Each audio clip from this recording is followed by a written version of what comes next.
Hello students, today we will discuss about term, coefficient and polynomials. Okay, so first of all let's discuss what is term.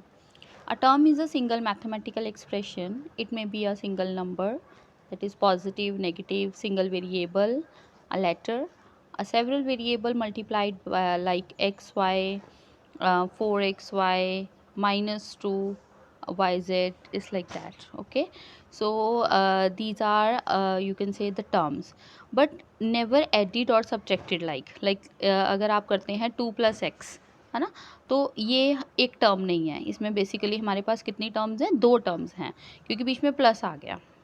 तो हम जो subtraction है या addition है वो term में पॉसिबल नहीं होती है हमारे पास। Is it okay?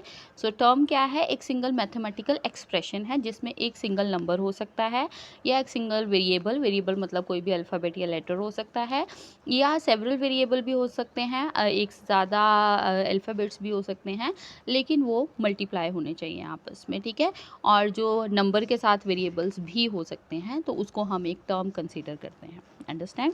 जैसे आपने ये देखा है XY 4xy -2yz, तो ये क्या है हमारे पास? एक टर्म्स हैं। ये 3 टर्म्स हैं, मतलब डिफरेंट ये टर्म्स हैं हमारे पास। xy एक टर्म है, 4xy एक टर्म है, -2yz दूसरा टर्म है। ओके, नेक्स्ट है कॉफिशेंट। कि कॉफिशेंट क्या होता है, ठीक है। तो कॉफिशेंट क्या है? Some terms contain variables with a number in front of them. जैसे कि अब जो नंबर उस टर्म के आगे है उसको कॉफिशेंट कहते हैं, ठीक है। जैसे कि अब कॉफिशेंट ऑफ एक्स, यहाँ पे आप देख सकते हैं कि उन्होंने क्या बोला है कि कॉफिशेंट ऑफ एक्स बताओ। तो अब यहाँ पर जो कॉफिशेंट ऑफ एक्स है उसके आगे क्या टर्म है हमारे पास? 2 है ना, तो 2 उसका कॉफिशेंट हुआ। ऐसे ही अगर यहाँ पर x का कॉफिशेंट बोला है तो x के साथ जो भी और चीज़ें हैं, चाहे वो वेरिएबल हैं, चाहे वो लिटरल मतलब कि चाहे वो हमारे पास नंबर है कोई भी, चाहे वो लिटरल है, वेरिएबल है, वो सारे ही उसके कॉफिशेंट होते हैं। जैसे कि यहाँ पर आप x को हटा दो, x को हटाने की बजाय हमारे पास 2 और y बचा था, तो 2 और y उसका कॉफिशेंट है। अंडरस्टैंड? लेकिन अगर आपको न्यूमेरिक कॉफिशेंट निकालने को बोला है तो न्यूमेरिक कॉफिशेंट क्या होगा? सिर्फ नंबर। यानी कि अगर आपको यहाँ पे न्यूमेरिक कॉफिशेंट निकालने को बोला है तो यहाँ पे न्यूमेरिक वैल्यू क्या है? 2, तो इसका 2 होगा, और नेक्स्ट में भी न्यूमेरिक वैल्यू 2 है तो इसका भी 2 ही होगा। ओके, सो ये कॉफिशेंट होते हैं। अब हम इसके साथ के कुछ सम करते हैं। पहला सम है right the coefficient of m in the following term. अब याद रखना है किसका कॉफिशेंट निकालना है? m का, है ना। तो m को छोड़ के उसके साथ जो भी, चाहे वो नंबर है चाहे वो वेरिएबल्स हैं, वो सारे उसके कॉफिशेंट हैं। अब यहाँ पर m को छोड़ दो तो क्या बचा? 15। सो 15 is the coefficient of m। इसी तरह यहाँ पर m को छोड़ो और क्या रह गया? 2 और n, तो 2n is a coefficient of m। अब यहाँ पर भी m को निकालो, क्योंकि m का कॉफिशेंट निकालना है, तो 29a² जो है वो क्या है? उसका कॉफिशेंट है। ऐसे ही जब यहाँ -m दिया हुआ है तो उसका -1 होगा, मतलब कि किसी अगर m के आगे अगर कोई नंबर नहीं दिया हुआ है, अगर तो कोई वेरिएबल दिया तो आप वो वेरिएबल लिख सकते हैं, लेकिन अगर कोई नंबर नहीं दिया है तो आपने हमेशा 1 कंसीडर रखना है। याद रखना ये, ठीक है।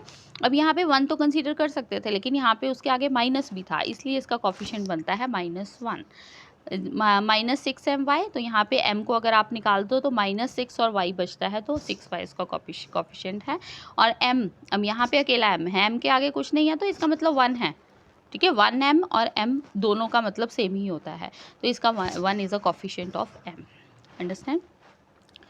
नेक्स्ट है right the numerical coefficient of the following term. अभी मैंने आपको समझाया था जब न्यूमेरिकल की बात हो तो हमारे पास चाहे कितने भी वेरिएबल हों, लेकिन हमने हमेशा क्या लेना है? उसकी न्यूमेरिक वैल्यू लेनी। जैसे यहाँ पे 11, यहाँ पे न्यूमेरिक वैल्यू क्या? -36, यहाँ पे -11, 15, जिसके आगे कुछ नहीं है उसके आगे 1 और 5, तो न्यूमेरिक वैल्यूज़ लिख दो। These are so simple. Okay, next है राइट द लिटरल कॉफिशेंट। अब लिटरल कॉफिशेंट में हमें क्या करना है कि जो वेरिएबल्स है, लिटरल में जो वेरिएबल है, तो यहाँ पे t है, t, c, s और t दो वेरिएबल है, h²। अब माइनस प्लस नहीं लगाना, क्योंकि माइनस प्लस हमेशा नंबर के साथ लगता है। ओके, यहाँ पर a² c, एस। ओके, तो यहाँ पर हमने क्या छोड़ा है, हमने जो न्यूमेरिक वैल्यूज़ थी उनको छोड़ दिया, न्यूमेरिक कॉफिशिएंट को छोड़ दिया, लिटरल कॉफिशिएंट बोला है तो आपने जो वेरिएबल्स हैं वो लिखने हैं, जितने भी वेरिएबल्स एक पर्टिकुलर टर्म में यूज़ हो रहे हैं। Okay, next is identify the like term and unlike term. अब इसको लाइक टर्म और अनलाइक टर्म फाइंड करने का सिंपल तरीका क्या है कि आप इनके लिटरल्स देखो कि इनके इनके अल्फ़ाबेट्स देखो कौन से सेम हैं। जैसे किसी टर्म में अकेला पी है तो उसके लाइक टर्म कौन सी होगी, वो सारी उसकी लाइक टर्म्स होंगी जिस टर्म में हमारे पास सिर्फ पी है। अगर किसी में पी क्यू है तो सारी लाइक टर्म्स होंगी जिसमें पी क्यू हैं। अब यहाँ पर अगर आप फर्स्ट क्वेश्चन ए में देखो हमारे पास कितनी टर्म्स हैं, पी है, पी क्यू है, टू पी है, क्यू पी है और 4 पी क्यू है ना। अब इसमें लाइक टर्म्स कौन सी हैं, मतलब कौन सा ग्रुप है जिसको हम इकट्ठा कर सकते हैं। अब फर्स्ट वाले में पी है, सेकंड वाले में पी क्यू है, हमने वेरिएबल्स देखने हैं, कॉफिशिएंट जो मतलब न्यूमेरिक वैल्यूज़ है उनको आपने इग्नोर कर देना है। अब पी है इसमें लेकिन सेकंड वाले में पी क्यू है तो इसको नहीं लेंगे। अब थर्ड वाले में पी है, मैंने आपको बोला है न्यूमेरिक को आप क्या करो, न्यूमेरिक वैल्यू को इग्नोर कर दो। अगर आप इग्नोर कर दो तो देखो पी बचता है ना, तो वो पी हो गया। अब नेक्स्ट वाले में क्यू पी है तो उसको भी छोड़ दो, 4 इसमें भी पी क्यू है। तो इसकी लाइक पी के साथ यानी फर्स्ट वाले की लाइक टर्म कौन सी है, 2 पी, ये एक ग्रुप बन गया। ठीक है, दूसरे ग्रुप में देखो, अब इसमें क्या है, पी क्यू। अब इसमें क्यू पी लिख लो या पी क्यू लिख लो, दोनों का मतलब सेम ही होता है, कोई मतलब नहीं है। और माइनस को आप इग्नोर कर सकते हो क्योंकि माइनस कॉफिशिएंट है तो कॉफिशिएंट हम यहाँ इग्नोर कर रहे हैं कॉफिशिएंट के साथ, यानी कि 1 -1 उसको हमने इग्नोर कर दिया। तो क्यू पी या P Q is the same, चाहे हम ए इंटू बी लिखें चाहे बी इंटू ए लिखें, वो सेम होता है। ठीक है, तो यहाँ पे पी क्यू है, यहाँ पे भी पी क्यू है और यहाँ पे भी पी क्यू है। तो ये जो 3 टर्म्स हैं ये आपस में लाइक टर्म्स हैं। तो एक ग्रुप बना हमारे इन 5 टर्म्स में से, एक लाइक टर्म्स का ग्रुप बना पी और 2p और दूसरी लाइक टर्म का ग्रुप बना P Q minus Q P 4 P Q. Understand. ऐसे ही हमारे पास जो सेकंड सम है उसमें देखो हमारे पास कितनी टर्म्स है, a minus A square minus 6a 9a square और a स्क्र। अब इसमें a है पहली टर्म में, अब इसमें देखो इसमें a स्क्र है, इसमें भी a है, कॉफिशिएंट को इग्नोर करना है, आई ऑलरेडी टोल्ड यू। यहाँ पे ए है, यहाँ भी ए स्क्वायर, यहाँ भी ए स्क्वायर। तो एक ग्रुप हमारा लाइक टर्म्स का बना ए और ए -6a वाला। ठीक है, जिसमें कि ए और ए सेम है, ये सेम होना चाहिए, याद रखना है हमेशा, जो वेरिएबल्स हैं वो सेम होने चाहिए विद डिग्री। अब यहाँ पर ए स्क्वायर था, यहाँ पे भी ए स्क्वायर था, यहाँ पे भी ए स्क्वायर था, तो ये 3 एक ग्रुप बन गए। तो इस तरह से हम लाइक और अनलाइक टर्म्स निकाल सकते हैं। I hope you understand. Next है पॉलिनोमियल। पॉलिनोमियल क्या होता है, ठीक है। पॉलिनोमियल्स में सबसे पहले हमें पता है कि पॉली का मतलब मैनी होता है, नॉमिनल का मतलब टर्म्स होता है।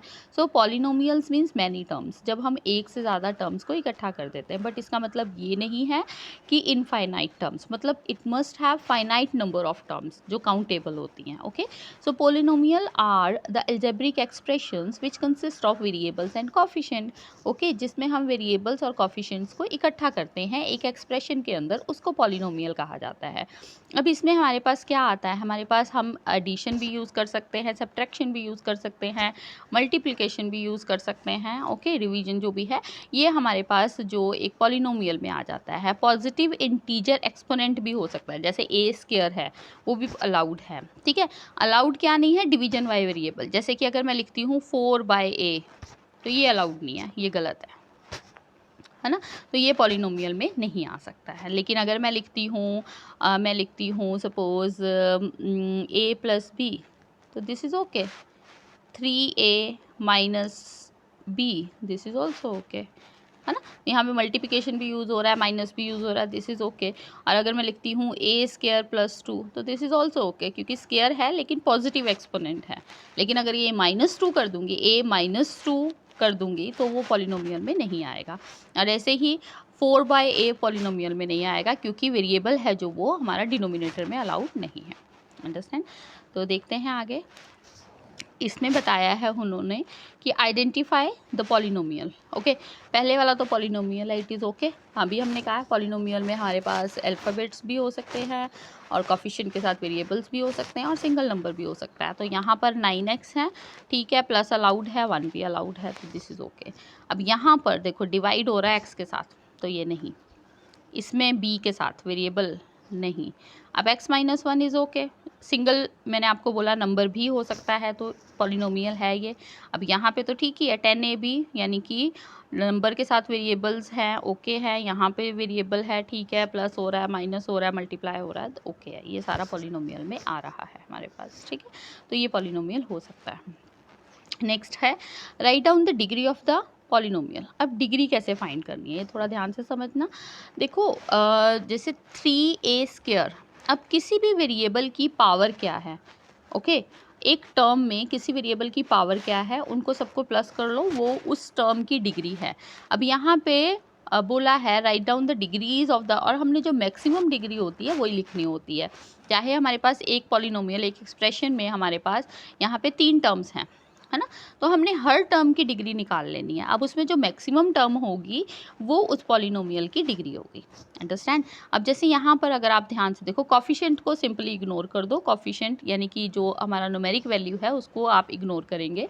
अब यहाँ पर हमारे पास a² था, अब a के ऊपर पावर क्या है 2, इसका मतलब है इसकी डिग्री 2 हुई। अब यहाँ पर a के ऊपर कुछ पावर नहीं है, जिसके ऊपर कुछ पावर नहीं होती इसका मतलब उसके ऊपर 1 होता है, ओके, तो इसकी डिग्री होगी 1। अब इसमें कोई वेरिएबल ही नहीं है तो इसकी डिग्री होगी 0। अब इसमें से हाईएस्ट कौन सी है 2, तो इसलिए इसका आंसर 2 है, ओके। ऐसे ही यहाँ पर हमारे पास क्या है a²b, मतलब कॉफिशिएंट जो 11 है उसको इग्नोर किया है, तो a²b, सॉरी a²b नहीं ab², a के ऊपर 1 है, कुछ नहीं है, इसका मतलब 1 है। अब इनकी दोनों की डिग्री, इसकी 1 है और इसकी 2 है, तो 1 + 2 कितनी हुई 3, तो इसकी डिग्री 3 हुई। इसमें a की भी 1, c की भी 1, 2 हुई, और इसमें वेरिएबल है नहीं है तो 0 हुई, तो हाईएस्ट क्या है 3, सो 3 इज द आंसर। अब ऐसे ही a और b यानी कि दोनों की 1 1, तो 2, यहाँ पे अकेला a ही है, a के ऊपर कुछ नहीं है, इसका मतलब 1।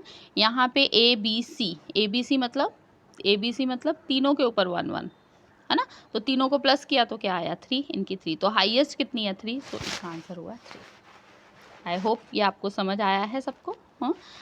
Thank you everyone. If you like our video, please like, share, comment and subscribe our channel. Thank you so much.